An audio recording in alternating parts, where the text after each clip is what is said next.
Hi class 6. Today I am going to start with a new chapter, and before starting with this chapter I am going to tell you that whatever history chapters I have done with you up to chapter 3, 1, 2 and 3, please revise those chapters, learn the question and answers properly and keep it ready.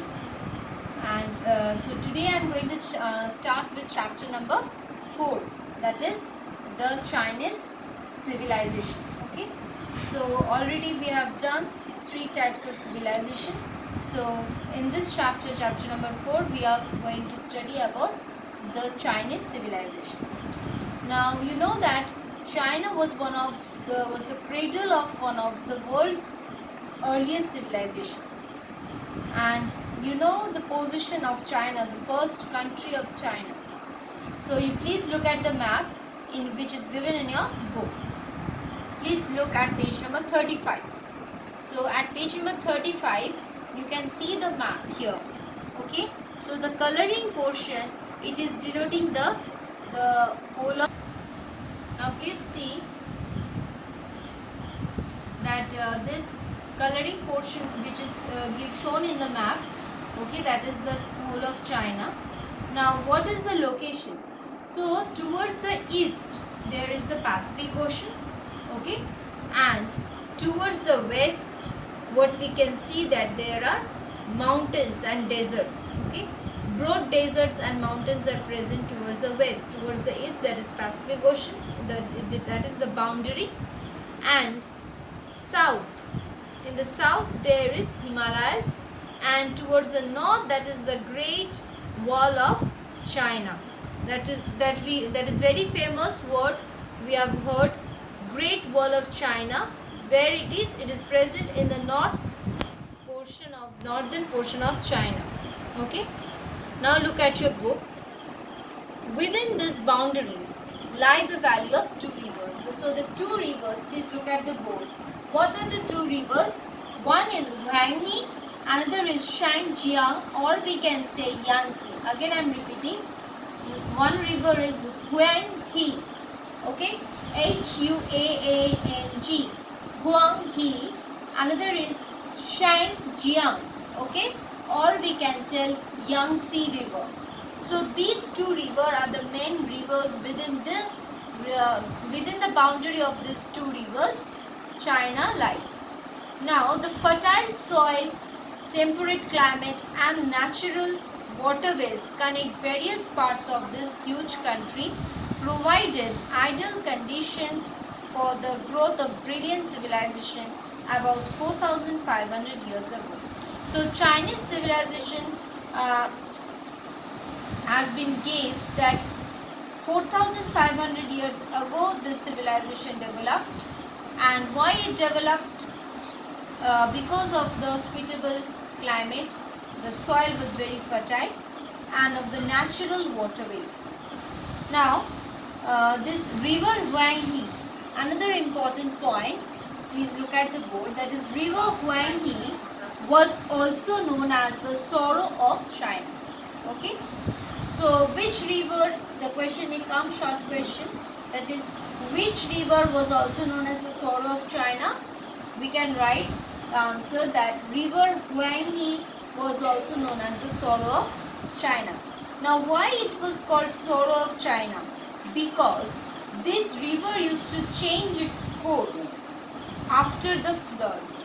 Okay, course means the river means the normal direction from which the river follows. The river sometimes they change its direction. Okay, so that is called the course of the river, means the direction in which the river flows down. Okay, that direction, when they change, that time some problem is created.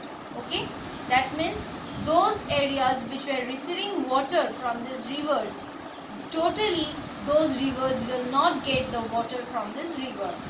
That's why the people who are living in those areas, they are going to suffer. That's why it is called that sorrow, means sadness. So sorrow of China, Huanghe is the river which is referred as sorrow of China, because it's often changed its course after the floods and caused destruction of crops and canals dug for irrigation. Crops were also destroyed, canals also that is dug for irrigation, everything were destroyed.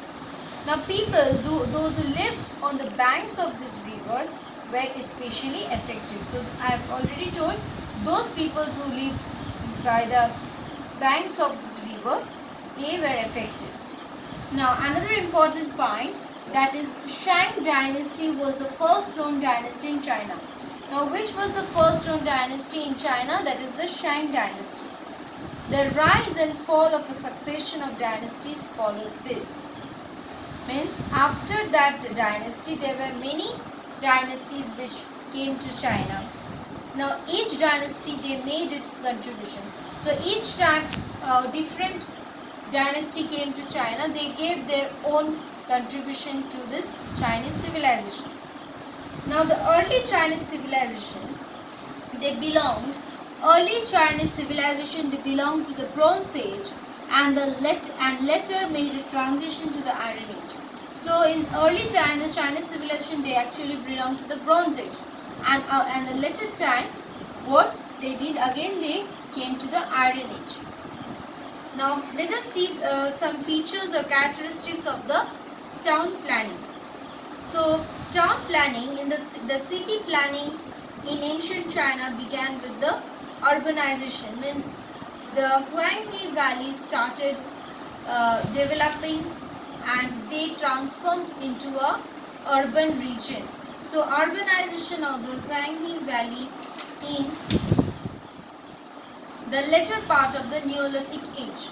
So when the urbanization took place in the later part of the Neolithic age, then urban planning in ancient China followed strict traditional rules of layout and design based on the specific religious and scientific ideas and principles. So in China, when the urban planning was done, everything was based on religious and scientific ideas and principles.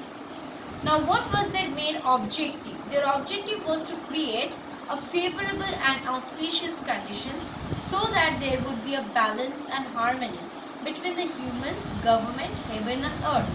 So whatever they did, they always kept in mind that there should be a balance and a good relation. Harmony means good relation between the humans, the government and heaven and earth. The city of Shenzhou, built during that rule of the Zhou dynasty, represented an ideal city layout. So a famous city, that is Shenzhou, during the Zhou dynasty, that is an example of an ideal city layout. The city laid out in the form of a square was further divided into 9 squares. So the city, you see here, that city was actually divided into 9 squares. So it was a form of a square. The whole city was form of a square, and it was again further divided into 9 squares. Broad parallel roads running north to south. So previous chapters also I have told you how parallel roads used to run. So here many broad means, in breadth wise it is broad, and parallel roads run from north to south. So from north direction to south direction.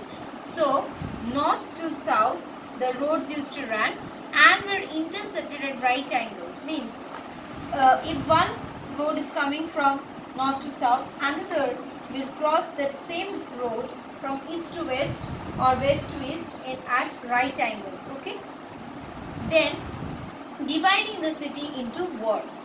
Palaces, houses, temples, markets, etc. were built within these blocks, each reserved for a specific group of buildings. So in these blocks, palace, houses and temples were built. For example, the inner city. Now in the inner city, what was there? Central palace was situated in the inner city. And what else was there? Government buildings was also built in the center. That is square 5, which is given in the diagram. You can see one diagram. In the square 5, there was the central palace. Now outer city, it was built around it. So outside the inner city was the outer city. What was there? The audience hall, that is square 1, the temples square 3 and 7, and the market building square 9. These were built within the inner city. So the numberings are given. The audience hall, that is square number 1, the temples, that is square number 3 and 7, and the market buildings, that is square number 9. These were built in the inner city. Now in large cities, rectangular defensive walls with gates were built around the inner city as well as the outer city. So wherever it was very large city, defensive walls means in order to protect, some walls was given with gates around the inner city as well as the outer city.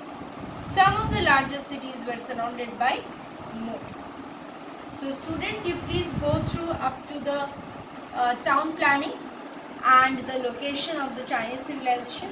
In my next class, I am going to deal with the architectural designs and how the houses of the Chinese people was made. Thank you, students.